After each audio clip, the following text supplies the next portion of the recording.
Bonjour à tous, j'espère que vous allez bien par la grâce de Dieu. Alors on se retrouve pour Écoute. Écoute qui a un podcast qui est concis pour nous donner un moment d'échange avec un invité bien évidemment qui nous parlera de sa vie, de son service, des zones d'ombre de sa vie qui vont nous aider à grandir, à comprendre des aspects qui sont intéressants. Et surtout pour moi, c'est un moment où je découvre la personne que j'ai en face parce que mes invités vont être pour la plupart du temps des personnes que je connais ou des personnes que j'admire. Donc, ça sera pour moi un privilège d'avoir chacun d'eux ici. Et aujourd'hui, effectivement, je reçois un ami, quelqu'un que je connais depuis un moment, l'homme au multitâche, parce qu'il fait un tas de choses. Il est coiffeur, il est footeux, il est auto-entrepreneur, il a fait beaucoup de choses et il continue à faire beaucoup de choses. Et c'est un plaisir pour moi de parler avec lui aujourd'hui. J'aimerais parler avec lui, avec ses différentes casquettes, mais surtout connaître ses zones d'ombre. Jancy, comment tu vas? Salut David, ça va et toi? Ça va, en tout cas c'est un plaisir pour moi de t'avoir ici. Toujours plaisir de te revoir. Ouais, je sais que quand je t'ai parlé du projet, tu m'as tout de suite répondu, sans hésitation. On a commencé à réfléchir ensemble du coup sur comment allait se passer la journée, en tout cas l'enregistrement. Et je voulais savoir déjà, comme ça, quand on a parlé, qu'est-ce qui t'a poussé tout de suite à accepter l'invitation? Parce que tu n'as pas hésité du tout. Ouais. J'ai pas hésité parce que je me dis c'est toujours bien d'apporter sa pierre à l'édifice dans le projet de quelqu'un et surtout d'un ami. Oui. On dit souvent on s'aime les uns les autres, mais s'aimer c'est aussi faire pour que celui qui mène un projet qui puisse le mener à bien. Oui. Et quand il t'appelle à venir mettre la main à la pâte, bien sûr, on visualise déjà si ça nous correspond aussi à nous. Oui, je suis d'accord. Mais je pars du principe aider quelqu'un, surtout quand c'est une bonne personne et qu'on apprécie, donc why not? Ouais. C'est vrai que j'ai commencé comme ça, mais j'aurais aimé, parce que j'ai parlé que tu es cette personne qui a une multitude de tâches. Après, ça reste une vérité. Mais comment tu te présenterais? Comment je me présenterais? Oui. C'est un peu difficile. Comment je me présenterais? Je dirais que je suis quelqu'un d'assez simple. Assez simple dans la vie, quelqu'un de humble et Oui. Qui aime les gens. Oui. Je pense que je dirais que j'ai un grand cœur pour ça. J'aime énormément aider les gens, même si j'ai pas ce retour de bâton qu'on aimerait tout savoir. Oui. Mais je me décris comme quelqu'un qui aime tendre la main. Voilà. Oui, ok. C'est vrai que tu parles du fait d'avoir ces retours de personnes qu'on aide, mais finalement, étant chrétien, je pense que... Étant chrétien ou une personne giste, je pense que quand on fait du bien, on ne s'attend pas forcément à avoir quelque chose en retour. Bien sûr, parce que c'est pas la base, on va dire, de la chrétienté, si Oui. je pars dans cette logique, parce que Jésus, enfin, la Bible ou la religion, si on suit Jésus, il ne nous demande pas d'attendre en retour, c'est la Bible. Oui, oui. Il nous demande de se donner soi-même, vraiment, clairement. Mais en tant qu'humain, on va dire, c'est toujours confortant. Et ça réchauffe le cœur d'avoir ce retour. D'avoir ce retour, même si on ne s'attend pas à ça. Oui. On ne donne pas la main pour s'attendre à un retour, mais ça peut emmener quelqu'un à continuer en fait de faire ce qu'il est en train de faire. Pour Effectivement. Et je vais vraiment revenir sur toi. L'idée, c'est de discuter avec toi, échanger avec toi pour permettre déjà à moi de te découvrir un peu plus et aux personnes qui nous suivent aussi. Je parlais que tu es une personne en multitâche. Il y a une chose que tu fais, je ne sais pas si tout le monde le sait, mais en tout cas, ça sera une occasion d'en parler. Je sais que tu as commencé un groupe depuis maintenant, 4-5 ans? Ouais, 4-3 ans. Ouais, où il y 4 ans, ouais. où il y a pas mal de joueurs professionnels. Ouais, voilà. C'était même avant, il me semble, non? Vraiment, ça a vraiment commencé depuis le Covid. Depuis le Covid, ok. Il y a pas mal de joueurs professionnels à l'intérieur. Au début, c'était parti que pour les joueurs professionnels. Après, il y a eu d'autres personnes qui ont commencé à se rajouter. Et finalement, tu as créé un groupe où chaque jeudi, sur Zoom, on se rencontre, on partage la parole de Dieu. Et j'ai parlé de ça justement parce que de l'autre côté, on a quelqu'un qui fait du foot. Tu es coiffeur en même temps. Tu es auto-entrepreneur, on en parlera. Avant que je commence à parler ou que tu commences à parler de tes zones d'ombre, j'aimerais juste savoir comment tu fais pour faire toutes ces choses. Est-ce que c'est inné? Tu ne te rends même pas compte que tu es en train de faire beaucoup de choses? C'est une obsession? Comment tu décrirais le fait que tu aies autant de tâches? En fait, c'est quelque chose que j'aime bien parce que je pars du principe qu'on est jeune et quand on a la capacité et la force encore de faire toutes ces choses-là, autant le faire. Hein. On ne sait pas quand la vie ça va s'arrêter pour nous. Donc, comme la Bible dit, à chaque jour suffit sa peine et vivre au jour au jour. Donc, je me dis, j'ai l'énergie, j'ai la capacité de faire ces choses-là, donc je le fais. Et pour revenir à ce que tu as dit par rapport à ce groupe que j'ai créé depuis le Covid, depuis 3-4 ans, de base, c'était même pas parti pour les footeux, mes amis footeux, etc. Ah, de base, c'était pas pour les footeux. Même pas pour les footeux, de base, c'était vraiment pour mes amis en fait, dans la globalité. Que ce soit footeux ou non footeux, c'est vraiment pour tout le monde qui étaient autour de moi, mes proches. Et il y avait pas mal d'amis à moi qui ne sont pas footeux, qui habitent ici à Strasbourg, d'autres à Mulhouse. Et c'était parti de ce fait-là. J'avais vraiment un poids dans le cœur, dans le sens de me dire que moi, j'ai rencontré Christ. Il faut que mon entourage le rencontre aussi. En fait, pour moi, c'était dans ma tête, je m'imaginais vraiment ce fait-là, cette image, j'avais vraiment cette image-là de me dire que peut-être potentiellement, hein, je le dis ça comme ça, pas que les gens ils pensent que je suis orgueilleux, je suis déjà arrivé là-bas, au ciel. Moi, j'ai peut-être accepté Christ et peut-être que moi, j'irai là-bas et pas les autres.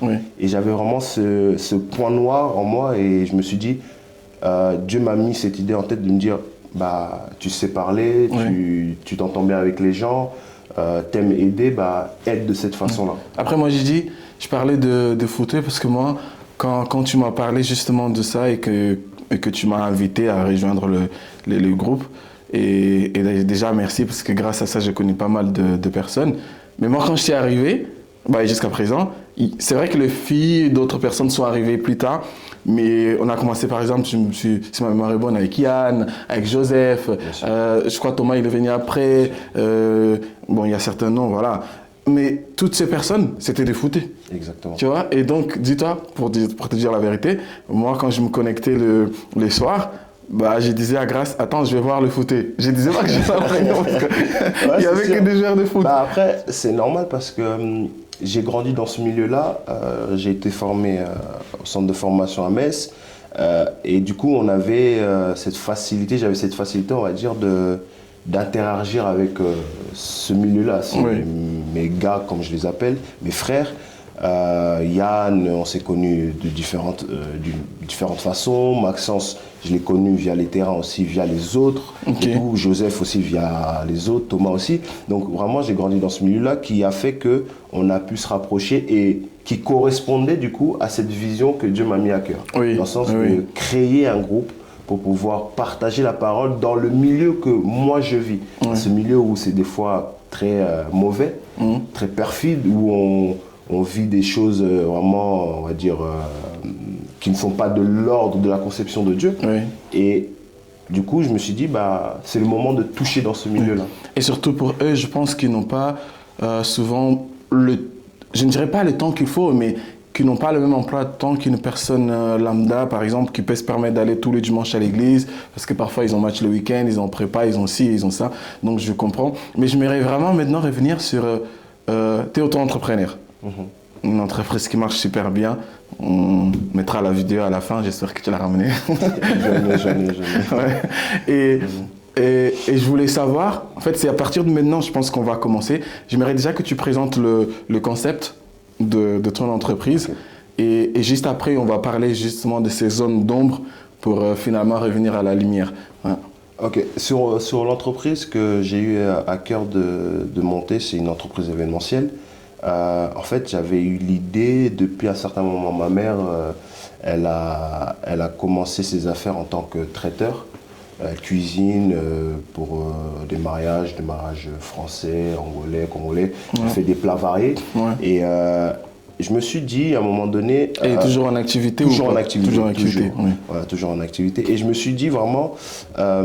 j'ai cette chance d'avoir grandi dans une famille où Dieu nous a vraiment donné la capacité de faire beaucoup de choses de nos mains.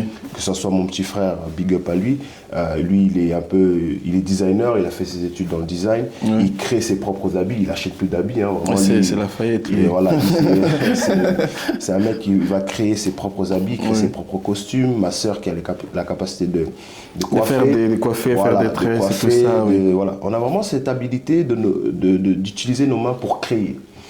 Et du coup, je me suis dit, qu'est-ce que je vais faire de cet argent que j'ai en ma possession pour créer?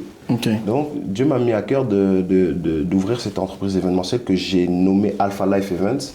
Mais c'était peut-être mon idée, mais j'avais surtout à cœur de faire ça avec toujours des amis, mes amis proches, des gens qui sont autour de moi. Et pour le coup, c'était des gens qui vivaient avec moi au quotidien, des gens qui sont Yves, les Yves, les Aristote, Perfy, mon beau-frère, etc. Lucas, plein de personnes qui sont vraiment autour de moi. Parce que moi, je pars du principe, on est des jeunes afro, on est des jeunes qui veulent réussir. Mais moi, je ne suis pas de cette mentalité qui dit que c'est impossible de réussir avec ses amis. Moi, je pars vraiment du principe, c'est possible de réussir avec ses amis, mais en posant des bases dans le sens que le business, c'est le business. C'est intéressant que tu parles de ça, je vais juste me permettre de te couper, parce que la plupart du temps, quand on entend parler de projets faits en groupe entre des amis et tout ça, on nous vend un peu une idéologie que je ne dis pas qu'il n'existe pas, mais qui est vrai, que si tu le fais avec tes amis, il y aura toujours des bâtons dans le roue. Je pense que c'est vraiment intéressant que tu en parles, parce que du coup, il y a comme une crainte qui est sémée dans le cœur des gens qui se disent « ouais, je vais le faire tout seul ». Je vais vraiment le faire tout seul parce que si je fais avec les autres, on me met des bâtons dans le roue. C'est qu'il y a une réalité, attention, je ne dis pas que ce n'est pas une réalité. Mais clairement, quand j'ai vraiment pensé à ça, j'ai parlé par exemple à notre grand frère Trésor, j'ai parlé à Yves, je les ai soumis l'idée et du coup, on s'est soutenus, on a mis notre argent ensemble, on a dit allez, on va investir. On a investi dans l'événementiel. Tu m'avais pas parlé parce que tu savais que j'allais pas tenir les mains, c'est ça? Non, c'est même pas pour ça. En fait, je voulais vraiment commencer avec des gens potentiellement qui seraient sur le terrain. Voilà, qui seront sur le terrain. Parce que je sais que tu as aussi plusieurs casquettes, tu fais plusieurs trucs. Et du coup, je les ai soumis l'idée. J'ai choisi le nom Alpha Life Events. Pourquoi? Parce que je me suis dit, Alpha qui veut dire le commencement, et on sait qu'Oméga qui veut dire la fin, mais j'ai choisi Alpha Life Events qui veut tout simplement dire le commencement d'une nouvelle chose, d'une nouvelle vie. C'est vraiment une signification vraiment très large dans le sens, tu commences un événement, tu crées un mariage, mais c'est pour une vie qui continue, en continu. Donc on t'aide à embellir un événement, une nouvelle vie que tu es en train d'exploiter. Qui démarre ta vie, qui démarre une nouvelle saison de ta vie. Oui. Donc c'est vraiment une vision qui est vraiment très large et j'avais à cœur de faire ça, que Dieu m'a mis à cœur de faire ça avec mes amis, avec mes proches, même ma mère. Quand j'ai des demandes par rapport au traiteur, je mets ma mère, je mets des amis qui sont autour de moi, je travaille avec un DJ, je travaille avec... En fait, c'est des personnes qui sont vraiment autour de moi. Après, quand tu mets ta mère, l'argent reste à la maison. Cela va de soi. Cela va de soi, mais c'est vraiment pour dire que je pars du principe qu'on est, dans notre génération, on est capable de bosser avec nos amis, même si on sait que des fois il y aura des couacs, mais on est des adultes, on sait se parler et c'est important de... Voilà. Oui, je suis d'accord. Maintenant, en fait, il y a quelque chose d'intéressant dans tout ce que tu me dis, c'est qu'à chaque fois, le Seigneur te met des choses à cœur, mais tu ne le fais pas seul. Et j'aime bien cette capacité à comprendre que ce n'est pas parce que Dieu m'a dit à moi que je dois faire tout seul. Vraiment, ça, c'est... Faut comprendre que je pars du principe, là, ce qui m'est venu là, comme ça.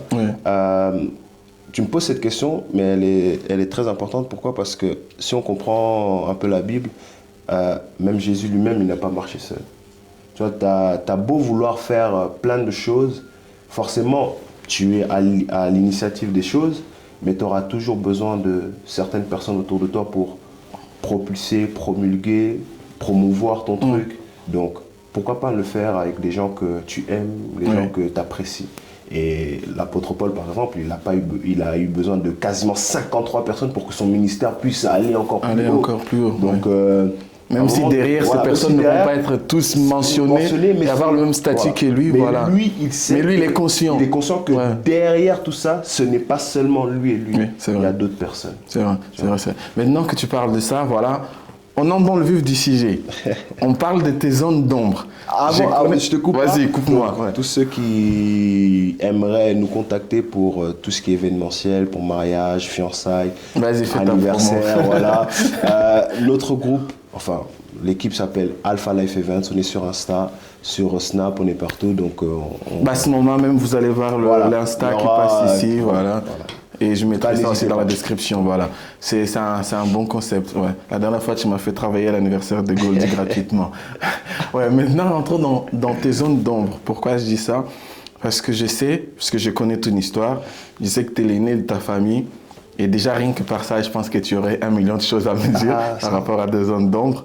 Mais je connais aussi de l'histoire avec le parent, tout ça. Après, tu me dis si tu es à l'aise pour parler de ça. Quand je dis le parent, je dis le daron. J'ai connu aussi les difficultés que tu as dû avoir pour être auto-entrepreneur. Parce que si tu veux, tu sais, il y a beaucoup de gens maintenant qui... Ça a toujours été comme ça, j'imagine. Qui quittent la France pour aller investir, par exemple, au Portugal. Parce qu'on dit toujours qu'investir en France, c'est pas rentable. J'aimerais vraiment que tu nous parles de tes zones d'ombre. Toutes ces expériences que tu as eues et que... À partir de maintenant, comme dit le nom du podcast, qu'on écoute. J'aimerais commencer par le fait, comme j'ai dit avant, que j'ai été formé dans un centre de formation, j'ai vécu un peu ces trucs-là où tu dois être performant. Tu dois constamment te réveiller et demain faire encore mieux pour réussir, pour potentiellement aller en haut. Et j'ai eu un premier échec de ma vie dans le sens, enfin pas le premier échec, mais deuxième échec, si je peux le dire comme ça, que je ne suis pas resté dans ce cursus professionnel, parce que voilà, on m'a écarté, on a pensé qu'il y avait meilleur, etc. C'est la vie. Cet échec-là, ça a fait de moi une personne qui était très aigrée, qui était très renfermée en moi, parce que je me disais que j'allais pas réussir. Parce que tu mettais ta réussite sur le foot. Exactement. Et c'est bien, c'est là c'est très bien d'avoir des parents, une mère. Moi, j'ai grandi quasiment qu'avec ma mère, qui m'a beaucoup soutenu, qui m'a beaucoup aidé. Big up à elle, parce que c'est pas facile d'élever. Ça, c'est sûr. On jette le fer pour la daronne. On jette même pas, on le donne en main propre. 3 enfants tout seul. Mais c'est bien aussi qu'elle a des personnes à côté d'elle qui la conseillent pour justement nous élever correctement, comme notre père dans la foi, le pasteur Bélé. Qui m'a beaucoup parlé, tu vois, voilà, on connaît tous sa vie, son expérience, son vécu, qui nous raconte beaucoup et qui nous marque et qui nous parle. Et du coup, moi, ça m'a parlé, ça a éveillé quelque chose en moi qui m'a fait comprendre que le foot n'est pas la seule chose que tu peux faire pour pouvoir réussir. Mais comment, déjà, comment ça se passait, ces échecs?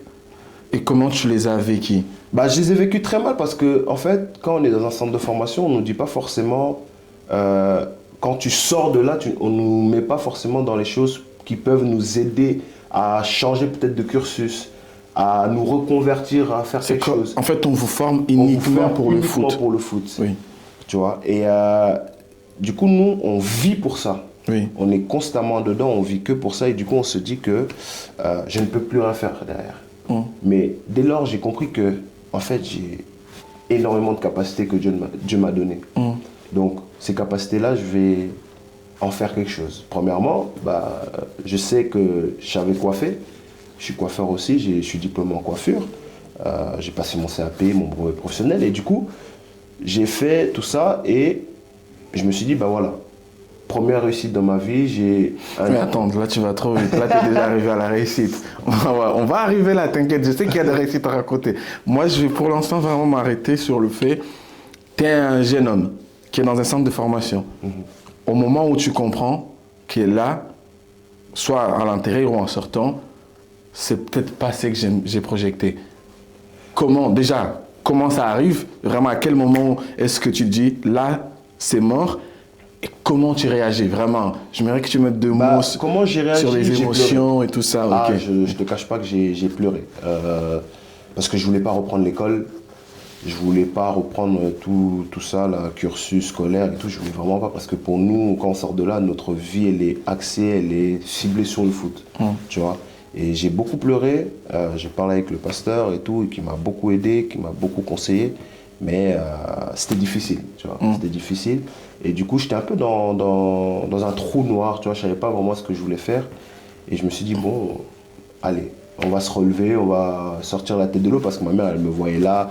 Elle me disait, ouais, tu es capable de faire beaucoup d'autres choses et tout. T'inquiète pas, si le foot, ça doit vraiment être la vie que Dieu a décidé pour toi, ça va arriver, d'une autre façon. Oui. Donc, les chemins de Dieu, ça, c'est pas seulement un seul chemin. Il peut t'ouvrir de multitudes de portes qui peuvent t'emmener là où tu veux aller. Et dès là, j'ai compris qu'en fait, tu es l'aîné de la famille.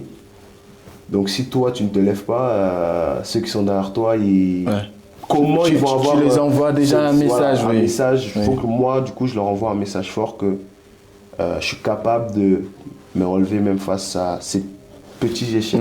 Tu sais, moi, je t'ai vu jouer plusieurs fois. Bon, on a joué de temps en temps à l'église aussi. Mais quand je dis je t'ai vu jouer maintenant avec d'autres footés professionnels, en tout cas quand vous étiez en train de jouer, et à chaque fois que je t'ai regardé jouer, ou quand je jouais avec toi, c'était toujours la même réaction. Quand on finissait le match et que je rentrais, c'était « Comment ça se fait qu'il n'a pas encore signé pro ?» Je te promets. Et je t'ai pas les seuls, hein. Je t'ai pas les seuls.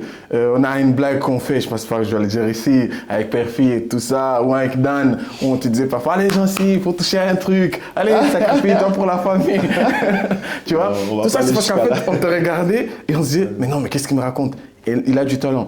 Et moi, en fait, pourquoi je te parle de tout ça? Parce que j'aimerais savoir, toi, ce n'est pas frustrant de savoir que tu as des compétences et que tu fais bien, mais que parfois, ceux qui font moins bien que toi avancent. Malheureusement, c'est la vie de ce monde.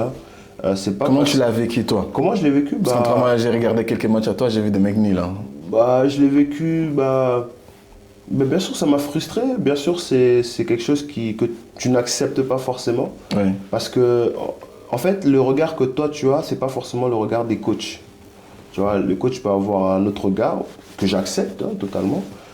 C'est leur jugement. Je ne vais pas aller le voir et dire « Ah, mais coach, moi, je suis meilleur. » Non. Tu as pris ta décision. Oui, mais tu sais, on est humain. Voilà. On est chrétien, mais on est humain. Consciemment, voilà. Tu sais que je suis bon dans ce que je fais. Ouais. On va se taire, tu vois. Oui. Et du coup, ça fait que ça nous fait mal, ça nous blesse, mais on parle pas. Mais t'es arrivé à encaisser? Au début, c'était dur, mais justement, quand je suis sorti de tout ça pour me dire que le foot, ce n'est pas la seule chose qui aujourd'hui qui me fait vivre, qui me donne une joie de vivre, donc j'encaisse ça très facilement. Très facilement. Ok, en fait, parce que je dis ça, parce que je sais que c'est très difficile pour nous en tant qu'humains. Déjà, c'est hyper difficile de savoir que tu fais correctement quelque chose. On va revenir à l'école, par exemple. Quand tu regardes ton devoir et que tu vois que tu as été meilleur que ton voisin et lui, il a une meilleure note, ça te casse les pieds. Clairement. Et dans une passion, dans quelque chose que tu veux faire pour la vie, j'imagine que ça doit faire mal. On est des êtres humains, soyons honnêtes. Mais du coup, tu as ce moment où finalement tu te rends compte qu'il y a d'autres choses que tu peux faire. Et ces autres choses, du coup, tu en as parlé. C'est par exemple la coiffure. Bon, l'idée de l'entreprise, je pense pas que tu l'avais avant. Non, je ne l'avais pas avant. C'est vraiment venu au cours de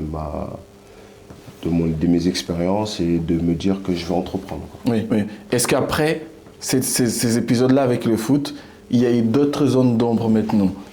Bien sûr, il y a toujours eu des zones d'ombre. Hein. Moi, comme je l'ai dit, je n'ai pas grandi forcément avec mes deux parents. J'ai grandi avec ma mère qui m'a donné une éducation, qui a pris l'éducation donc côté paternel. Oui, il a dû être père et mère en même temps.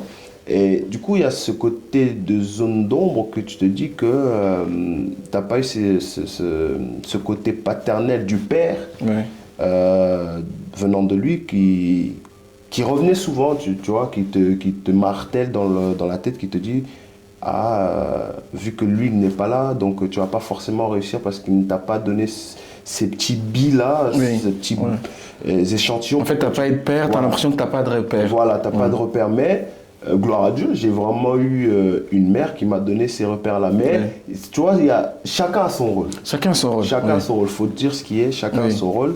Et du coup, ces zones d'ombre, ça fait que moi, forcément, intérieurement parlant, on peut croire que c'est gentil, mais forcément, c'est pas gentil, tu vois, parce que c'est plus une personne qui est intérieurement parlant, il est aigri, il veut pas forcément parler avec les gens.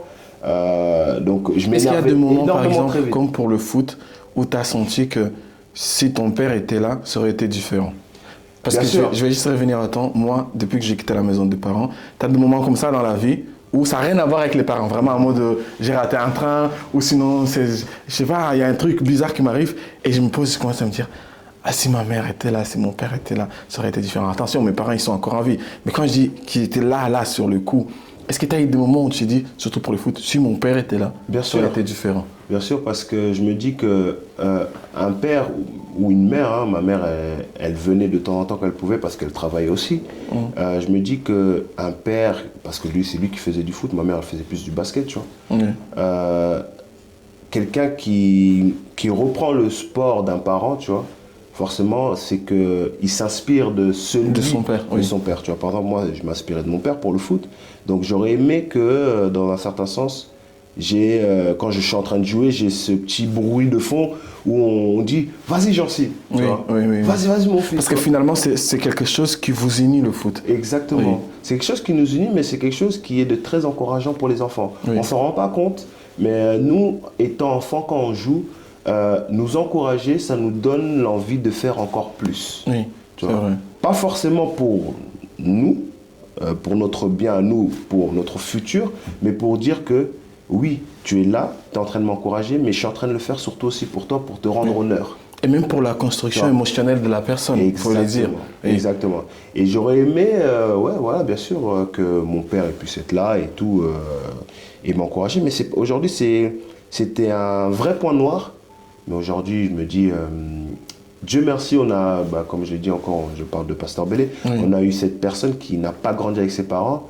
Mais qui est devenu un excellent père pour tout le monde. Excellent père pour tout le monde. C'est vrai. Et qui partage l'amour d'un amour qu'il n'a jamais reçu. Qu'il n'a jamais reçu. Et on vois, se demande tous d'où il le prend. C'est né quand Jésus. Et c'est là que je me dis que, en fait, je suis à l'image de celui qui m'a transmis cet amour-là, en parlant du pasteur Bellé. Oui. Parce qu'il nous a fait grandir, il nous a fait comprendre que l'amour, ça ne vient pas d'un homme.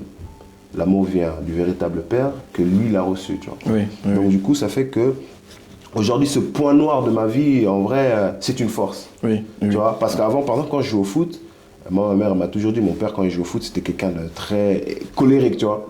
Il peut s'énerver à tout moment et tout, et il s'est fait, je crois, virer de certains clubs à cause de ça. Parce qu'il s'est énervé, il voulait se battre avec les gens. L'ex-Balotelli. Voilà. Et moi, quand je jouais souvent sur le terrain, comme ça, inconsciemment, je boudais. Oui. Est-ce que ce que tu appelles comme ça inconsciemment, c'est pas quelque part juste un gamin qui veut être comme son père, il veut juste faire comme son père. Voilà, mais au final, je suis plus frustré qu'autre chose. Oui. Tu vois, je suis plus vraiment dans la colère et je suis pas dans la gestion de mes émotions. Tu vois. Parce que je me dis, si t'es pas... Est-ce que tu as su que ton père s'énervait en jouant avant que toi tu commences à t'énerver? Est-ce que c'est quelque chose qui est venu avant une information ou un jour comme ça tu t'es énervé, ta mère t'a dit écoute ton père aussi il s'est énervé, c'était comme ça. Quand j'ai commencé à m'énerver, ma mère m'a dit attention, ton père aussi il était comme ça. Tu vois. Il s'énervait beaucoup, donc du coup dans ma tête j'ai dit moi qui veux pas ressembler à mon père, je dois sans le savoir je suis en train de le faire ce truc là, tu vois. En fait je voulais aussi te poser une question vraiment que depuis avant ça me martèle en fait, c'est t'es l'aîné de la famille, tu es d'accord avec moi, et tu grandis dans une famille où tu as une sœur qui est mariée, au passage bien mariée, même devenue maman. Tu as un frère et c'est toi l'aîné. Mais le père n'est pas là. Est-ce qu'il y a, je ne vais pas dire le besoin, mais est-ce qu'il y a cette obligation de devenir père? Tu l'as senti cette obligation tout de suite de dire hop, papa il n'est pas là, maman il fait le deux, mais il faut que je devienne père. Ce poids-là, je l'ai eu très tôt. Hein. Je pense que je l'ai eu très tôt. Pourquoi? Parce que certes, ma mère, elle faisait le double travail. Mais en tant qu'aîné, forcément, ta mère, elle va te consigner à faire des choses, tu vois, pour l'alléger un peu. Même si ça ne va pas forcément l'alléger, parce qu'en vrai, tu n'es qu'un gosse. Tu n'es qu'un jeune homme qui commence à rentrer dans sa puberté, qui commence à avoir des boutons sur le visage, tu essaies d'aider ta mère comme tu le peux.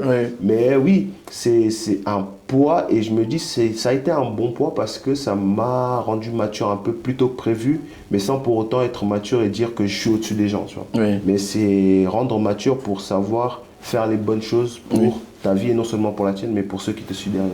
Mais est-ce que tu as senti un moment, par exemple, que tu as perdu, je dirais pas que tu as perdu ton enfance, mais que tu étais un peu en train de passer à côté? Parce que je connais plusieurs aînés qui me disent, par exemple... Je pense pas que j'ai perdu mon enfance, je pense plutôt que j'ai perdu un temps où je pouvais le passer avec mon père. Parce que je ne l'ai pas eu. Tu vois. Donc du coup, ce temps-là a peut-être à faire le travail d'un père. J'ai fait faire le travail d'un enfant, m'amuser et tout. J'ai fait le travail d'un père. Tu fais le travail du père. Alors que ça ne doit pas l'être. Tu vois. Mais finalement, aujourd'hui, tu penses que derrière cette école, pour moi c'est une école de vie, hein. Bien sûr. Derrière cette école de Dieu, tu as pu soutirer des leçons qui marchent avec toi aujourd'hui. Tu pourrais nous en partager par exemple 2 ou 3? Par exemple, les gens ils me demandent souvent, genre, c'est pourquoi tu te maries pas, tu vois. Je te demande aussi, donc donne-nous la réponse, s'il te plaît. Cette question, elle revient souvent, bah, comme ça les gens ils pourront l'entendre. Ouais, je vais couper cette partie, vraiment, je vais faire une bonne miniature. J'en sais pourquoi tu te maries pas. Les gens ils me demandent souvent, j'enverrai ça à Perfit. T'es un beau garçon, voilà, t'as tout pour plaire et tout, pourquoi tu te maries pas? En fait, la question elle est plus profonde que ça, tu vois, elle est vraiment plus complexe. Pourquoi? Parce qu'on a parlé du père et tout, de son impact dans la vie de son enfant, d'un garçon, même d'une fille, hein, parce que la fille a aussi besoin d'un père. Je pars du principe que rentrer dans un mariage, c'est pour être père. Tout à fait. Et comme tu as dit, sans repère, tu n'as pas forcément le degré de ce qui est ce père-là. De qui est un père. Tu vois, parce que connaître et savoir le rôle d'un père, c'est parce que tu as eu l'image d'un père. Donc si tu n'as pas forcément cette image, c'est très compliqué. Et souvent, moi, je me suis posé souvent la question, vu que je n'ai pas eu ce repère et cette image-là, est-ce que je pourrais être un bon père? Ça, c'est une question existentielle. Mais j'ai envie de te dire, aujourd'hui, j'ai une fille. Et si je peux t'aider dans ce sujet, je te dirais, je me suis rendu compte qu'on n'élève pas nos enfants. C'est nos enfants qui nous élèvent. Exactement. Je te dis la vérité. Parfois, je vais interagir avec ma fille et je vais lui apprendre quelque chose. Et t'as Grace qui me dit non, regarde, observe, écoute. Et finalement, quand je vais observer, en fait, la solution de son problème ou la solution que je voulais l'apporter était chez elle. Je ne sais pas si tu vois, c'était pas chez moi. En fait, c'est une bonne chose que tu en parles. C'est sûr et certain que quelqu'un qui a eu un père, il part déjà avec peut-être 5, 15, 20 ans d'avance. Bien sûr. Mais ce n'est pas une assurance qu'il sera un bon père. Il a juste les informations qu'il faut. On n'a aucune certitude qu'il va les utiliser. C'est ça le problème. En revanche, quelqu'un qui ne l'a pas eu, justement, il peut se dire, bah, moi, je ne l'ai pas eu, je sais c'est quoi manquer à un père, alors moi, je ne veux pas ça pour mes enfants. Je vais te dire, la plupart des parents excellents que je connais aujourd'hui n'ont pas eu de père. Tu as le pasteur Bélé, déjà, qui pour nous tous est un père, mais j'en connais plusieurs, vraiment, après, je ne vais pas citer les noms, mais j'en connais plusieurs qui sont... On a même une célébrité angolaise qui en parlait là récemment, son père l'avait abandonné. Aujourd'hui, c'est un excellent père. À chaque fois qu'il ressentait cette douleur faite de maman, il avait sa maman, à la fête de maman, il avait sa maman, à la fête de père, il n'avait pas son père. Et du coup, il s'est dit, mes enfants, chaque fête de père, chérez-la. Oui. Il y a un truc au collège ou au lycée, chérez-la. Je te comprends, mais j'ai envie de te dire, revenons un peu sur la Bible. Voilà, revenons un peu sur la Bible. C'est comme si Dieu disait à Abraham, pars. Il lui a dit, pars, quitte la maison de tes parents, va commencer, va. Il ne sait même pas où il va. Maintenant, imagine si Abraham dit à Dieu, ouais, mais avant moi, personne n'a quitté. Je n'ai pas de repère. Il n'a pas de repère, tu es d'accord avec moi? Mais parfois, quand Dieu veut commencer quelque chose avec toi, parce que tu es le patriarche, malheureusement, les patriarches n'ont jamais de repères. Parce que c'est toi qui dois commencer. C'est toi maintenant, après toi, c'est là où on va commencer à dire les dieux d'Abraham, les dieux d'Isaac. Tu vois, toi, tu n'as pas eu un père présent. Maintenant, ton fils, il va commencer à dire mon père, c'est le meilleur papa du monde. Maintenant, le fils de ton fils, il va commencer à dire mon père, c'est le meilleur papa du monde, mon grand-père, c'est le meilleur. En fait, toi, tu deviens le patriarche. Mais toi, tu vas beaucoup plus souffrir parce que toi, tu n'as pas de repère. C'était plus difficile pour Abraham de quitter parce qu'il ne savait pas où il allait que pour les enfants d'Israël de sortir de l'Égypte et retourner chez eux. Et il savait déjà la localisation. Il pouvait le mettre sur Maps, tu vois. Mais Abraham, bon, il n'y avait pas à l'époque. Mais Abraham, lui, il ne savait pas. Je comprends en fait ce que tu veux dire, mais j'ai envie de te dire, si finalement, toi, tu décides d'être un excellent père et d'être un excellent père, du coup, tu deviens le patriarche. Tu le sens parce que tu es censé être le patriarche. En fait, c'est que tu sens comme père ou comme crainte, et en vérité, le patriarche qui est en toi en train de te dire, personne avant toi l'a fait, et si tu ne fais pas, ceux qui viennent après toi, ça va être compliqué, il faut que tu le fasses. Du coup, tu es obligé de le faire. Bon, tu es obligé, c'était une façon de dire. Te répondre, du coup, face à ça, tu vois, face à toutes ces questions que je me suis posées, et tout, est-ce que je serai un bon père, tu vois, aujourd'hui, j'ai plus cette crainte-là, parce que je sais que je serai un bon père. Super. Pourquoi? Parce que tu es déjà un excellent oncle. Je suis déjà Moi, je le vois un excellent tonton. Ouais. Big up à ma petite nièce. Mais parce que je sais aimer. Tu vois? Parce que je me dis, celui qui ne sait pas aimer ne pourra pas être un excellent guide, un excellent père, une excellente mère. Mais celui qui sait réellement aimer là où il faut aimer, il saura être quelqu'un d'important pour ceux qui sont derrière lui. Tu vois? Et donc, moi qui n'ai pas forcément reçu cet amour d'un père, même si je pense qu'il m'aime, je ne le nie pas, mais qui n'a pas été présent, parce que l'amour c'est aussi une présence. Je suis d'accord. Tu vois? Mais j'ai su le recevoir de Dieu et me faire changer mon cerveau et me faire dire clairement, par exemple, tu vois, j'ai des demi-frères et des demi-sœurs que je n'appelle pas demi, c'est mes frères. Avant, j'avais une haine considérable pour ces petits-là parce que je me suis dit, ah ouais, voilà, c'est des enfants qui sont nés de notre relation. D'une autre relation avec mon père. Mais en grandissant, en ayant accepté l'amour de Christ, j'ai fait le pas, tu vois, moi-même, j'ai pris la décision de prendre mon billet, d'aller en Angola et d'aller voir tous ces enfants-là, tu vois. Mais est-ce que c'était pas, je vais pas dire jalousie, mais est-ce que c'était pas peut-être le fait de se dire, et ils profitent de la présence que moi, j'ai pas? C'était un peu ça. C'était un peu ça. Mais au final, tu te rends compte que dans une vie, il y a toujours des dommages collatéraux. Je suis d'accord. Collatéraux, si je peux le dire comme ça, je sais pas. Avant qu'on poste ici les vidéos, là. Non, je vais le poster parce que j'ai encore ta vidéo de crèche, là. La dernière fois, Dan m'a envoyé, donc je l'ai encore. Collatéraux, tu vois. Et du coup, je me dis que dans la vie, c'est pas leur faute. Oui. Et c'est là que tu comprends que Dieu nous fait passer par des moments très compliqués, très durs de notre vie pour nous faire grandir et être des excellents hommes. Et la Bible dit, ceux qui étaient avant nous, qui nous ont précédés, qui ont vécu des moments compliqués où ils ont fauté, ils ont échoué, tu veux dire, ces choses leur sont arrivées pour nous servir d'exemple. Leur sont arrivées pour nous servir d'exemple. Oui.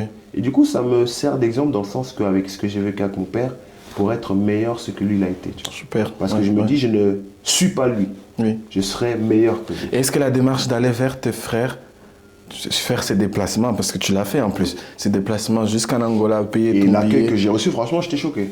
Bah, tu m'as envoyé des photos, des snaps et tout. Je ne pensais vraiment pas qu'ils allaient m'accueillir comme ça. Tu vois. Mais l'impact émotionnel pour toi, avant de parler d'eux, parce qu'ils t'ont bien accueilli, ok, mais toi, le fait que tu te déplaces, que tu te libères finalement de ces sentiments que tu envoies vers ces personnes. Comme tu as dit qu'ils sont innocentes, hein, mais comment tu te sens après, quand tu le fais? Je me sens juste safe, vraiment en peace, vraiment moi. C'est là que tu reconnais ton identité. Tu vois, cette identité de dire enfant de Dieu qui sait aimer une autre personne. Parce que la Bible dit, tu aimeras l'autre plus que toi-même. Donc, tu te sens juste toi. Tu connais l'identité que tu as réellement, tu vois. Et tu dis que tu n'es pas une fausse personne. Et dans l'avion, est-ce que tu appréhendais la rencontre? Dans l'avion, j'appréhendais parce que j'ai une sœur qui s'appelle Jolie. Je ne l'ai jamais vue, tu vois. Elle, vraiment, c'était celle que je voulais absolument voir parce que chaque fois que je demandais les retours de mon père pour parler avec elle, c'était un peu compliqué. Parce qu'elle a grandi avec un autre père et tout. Mais c'est même son père et ses frères, de l'autre union de ses parents. De ses parents, de sa mère, qu'ils ont dit non, on va le voir. Oui. C'est ton grand frère. C'est ton premier grand frère, tu vois. On va le voir. Lui, il a fait le déplacement. Tu vois. Et elle-même, elle appréhendait ça parce qu'elle cherchait à me voir depuis longtemps. Quand on s'est vu, elle a limite pleuré, tu vois. Et c'est là que j'ai compris qu'en fait, on est juste des enfants qui veulent s'aimer et qui veulent se bénir chacun, tu vois. Pas forcément, même si on ne se parlera pas toujours, on ne se verra pas toujours, mais au moins, on sait que l'autre, chacun d'entre nous pense à l'autre, tu vois. Ouais. Finalement, c'est pas ce qui s'est passé avec le parent, ce ne sont pas vos histoires. C'est clairement ce que je leur ai dit, tu vois. À chaque fois que je les ai vus, j'ai dit, ce qui s'est passé avec les parents, ça ne nous regarde pas. ça nous regarde parce qu'on est au milieu. Oui, en fait, ça nous touche, ça nous affecte. Mais on avance. Oui. La vie continue parce qu'aujourd'hui, si nous on ne fait pas ce pas-là de changer cela va perdurer. Parce que si on prend l'exemple de David, tout ce qu'il a fait, ça a suivi ses enfants. En fait, t'aimes bien afficher David, Ouais, j'ai compris. J'aime pas David, clairement. C'est l'homme selon le cœur de Dieu, c'est mon chouchou. Mais moi, c'est mon chouchou, ça. Ça, c'est il faut laisser David. À chaque fois que vous dites David, même à l'église, quand vous dites David a couché avec Bathsheba, tout le monde me regarde comme si c'était moi. Non, mais voilà, pour dire que je veux éviter, pour les générations qui vont venir, pour mes frères et sœurs et tout, de revivre toutes ces choses que nos parents ont vécues, même si c'est quelque chose que, voilà, c'est la vie comme on dit, mais c'est une vie à ne pas accepter. Oui. C'est une vie vraiment à banaliser. Tu vois, des fois on veut tellement prier, aller chasser des démons, chasser, comme notre frère Yohan qui chante chasser, mais tu vois, nous on veut éviter de chasser. Tout à fait. À un moment donné, on veut être juste safe. Tu vois, le fait, des fois, on dit que tout est spirituel, c'est vrai. Mais le spirituel s'actionne par les faits que nous on pose ici-bas. Tu vois, parce que la Bible dit tout a commencé déjà dans le spirituel pour arriver ici. Donc si ça a commencé là-bas, donc nous on a juste à faire les choses qui doivent être fait ici-bas pour que là-bas ça puisse changer. Donc si tu n'as pas envie que ces démons-là te suivent, ces choses-là te suivent, tu dis stop ici. Il y a certaines choses à changer ici, comme Jésus a dit à Pierre, je te donnerai les clés, ce que tu fermeras ici sera fermé là-bas, ce que tu verras ici sera ouvert là-bas. Donc c'est tout simple, tu vois, c'est pas forcément d'aller ma bolongo nassé au bon de là, 45 ans pour un truc, juste dire pardon par exemple, ou dire juste à ta soeur ou à ton frère je t'aime, et puis c'est fini. Mais tu veux dire qu'il y a des attitudes qui sont posées ici dans cette terre des hommes, dans le monde physique, qui ont des impacts spirituels. Exactement. Et c'est vraiment ça. Et du coup, ce que j'ai fait, c'est ça, c'est vraiment montrer qu'à mes frères et sœurs que même si on ne s'est jamais vu, vraiment, jamais, c'était la première fois, mais je vous aime.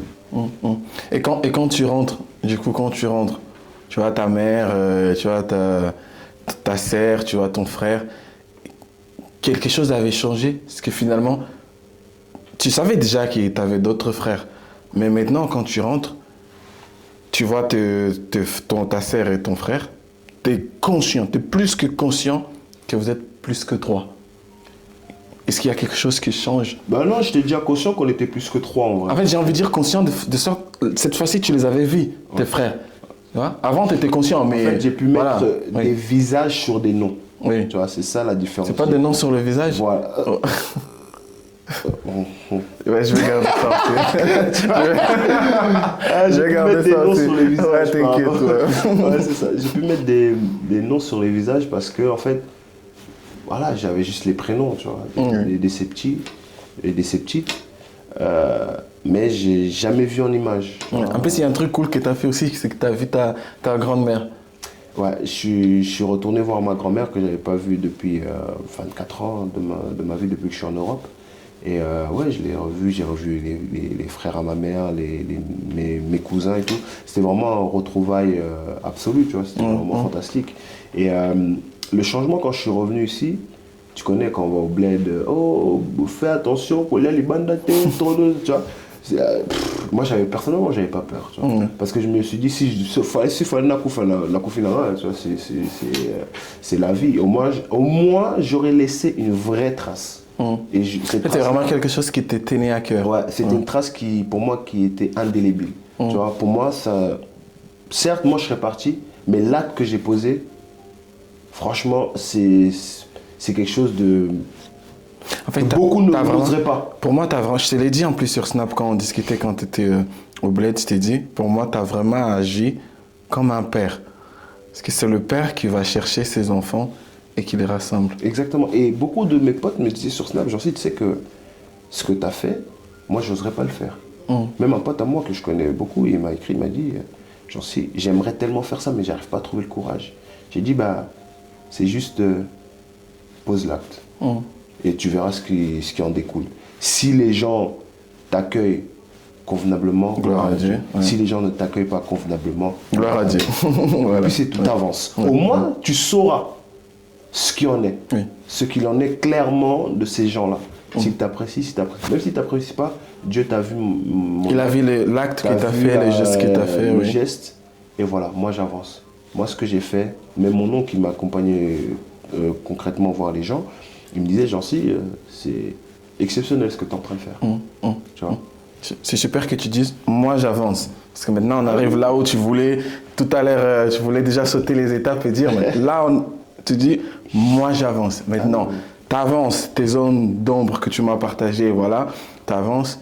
Maintenant, aujourd'hui, Jancy dans la famille, Jancy tonton, Jancy auto-entrepreneur, juste pour qu'on revienne maintenant sur la lumière, parce que sinon les gens ils vont croire que tu continues à souffrir jusqu'à présent, qu'on revienne sur la lumière. Non, je souffre maintenant, pas. Ah non, Jancy, Dieu m'a fait du bien, voilà, je suis safe. Ta semaine, ta journée, comment ça se passe?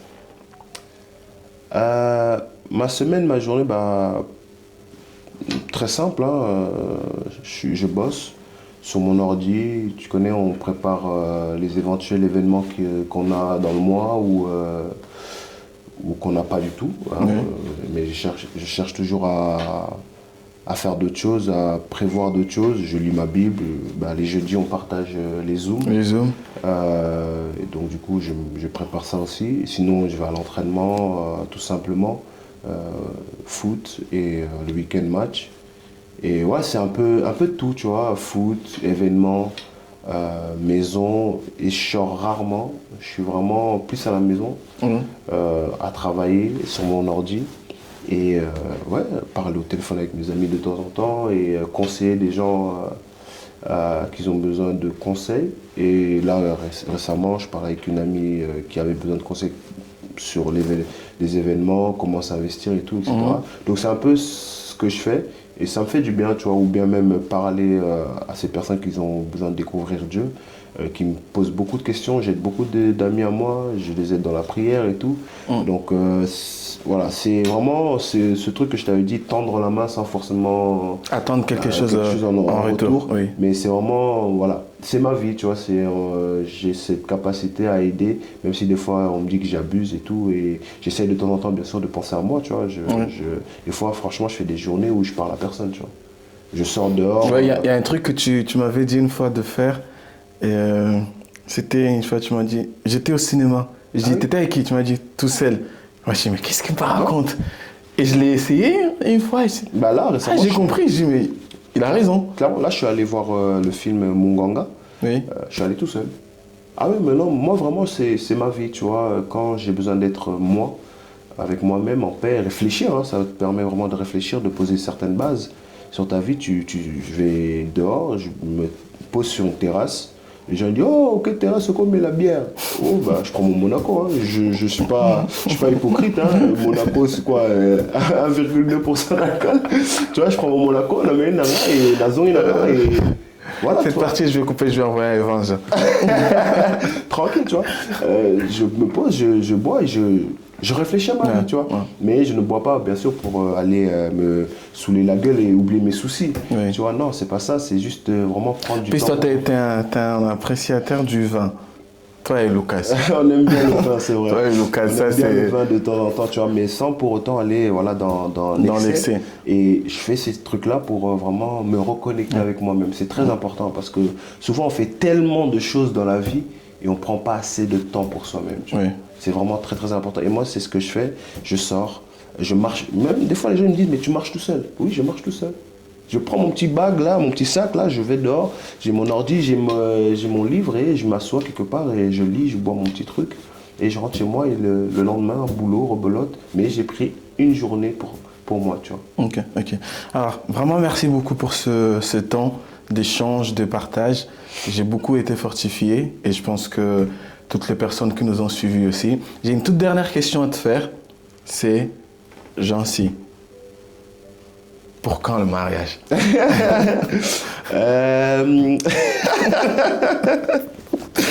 Celle-là, dès que j'ai pensé à toi, c'est la première question qui est venue, Jancy. Pour quand le mariage, Jancy? Pour quand le mariage? Pour quand le mariage? Naïb n'a pas en juillet. De l'année, tu connais pas encore. L'année. Donc, mouton, il ne s'en va En juillet, mais en été, échec. Je vais dire, tu sais, je te promets. Je te dis ça parce que voilà, on se connaît. Tu sais, les jours où tu vas venir et nous dire, les gars, je vais me marier, et je te promets. Et pour ton mariage, Les gens, je pense que je vais changer même 3 costards. Je dis parfois, je parle avec les autres, comment ils attendent ça. Limite, c'est comme, je sais pas en fait, c'est comme si c'était le mariage du peuple. Ouais, les gens, ils attendent ça vraiment fortement, je sais pas pourquoi. Parce que, après, je pars du principe, c'est parce que, comme j'ai dit, je suis bien avec les gens, tu vois. Je suis vraiment en peace avec les gens, je cherche pas les ennuis. Je vis avec les gens comme je suis moi-même, tu vois. Ouais. Et du coup, les gens, ils m'apprécient pour ça. Et gloire à Dieu, sans faire l'orgueilleux, hein, vraiment, je reste vraiment... Je pense que Dan, il veut que tu te maries pour que tu arrêtes de manger le goûter de la petite. Ah non, non, je vais aller chez eux encore manger chez ma sœur. Mais non, après, je pense que je suis bien. Bon, je suis pas célibataire endurci, non, c'est pas ça. C'est juste que je suis bien pour le moment avec moi-même, tu vois. Oui. Et comme on dit, rentrer une personne dans sa vie, c'est des responsabilités, il faut en être sûr. Il faut le prendre vraiment au sérieux, faut pas jouer avec le mariage. Moi, je suis pas à jouer avec le mariage. Oui. Je considère le mariage c'est vraiment quelque chose de sacré, de sacré, divin. oui. Et quand le moment sera venu, bah voilà, je le ferai, je franchirai le pas. J'en doute pas, je sais que je vais me marier, tu vois. Moi, j'en doute pas non plus. Je sais pas quand, pour le moment, je suis seul. Ouais. Et voilà. Bon, tu as déjà donné le moi, c'est l'essentiel. En tout cas, merci beaucoup. Ça m'a vraiment fait plaisir. Et les amis, moi, je vous dis à bientôt. Et tout ce que j'ai à vous dire, c'est revenez sur la vidéo, écoutez, écoutez, écoutez, car c'est essentiel. Rien n'est plus précieux que l'écoute. N'oubliez pas de vous abonner, n'oubliez pas de liker, n'oubliez pas de laisser un commentaire pour nous dire qu'est-ce que vous avez pensé de cet échange, de cette discussion. Avez-vous un moment compris des choses particulières ou est-ce que pendant qu'il parlait, vous vous êtes identifié avec quelque chose qui vous est aussi arrivé? Laissez-moi tout ça dans le commentaire car c'est important et moi je vous retrouve bientôt pour écoute. Demeurez bénis.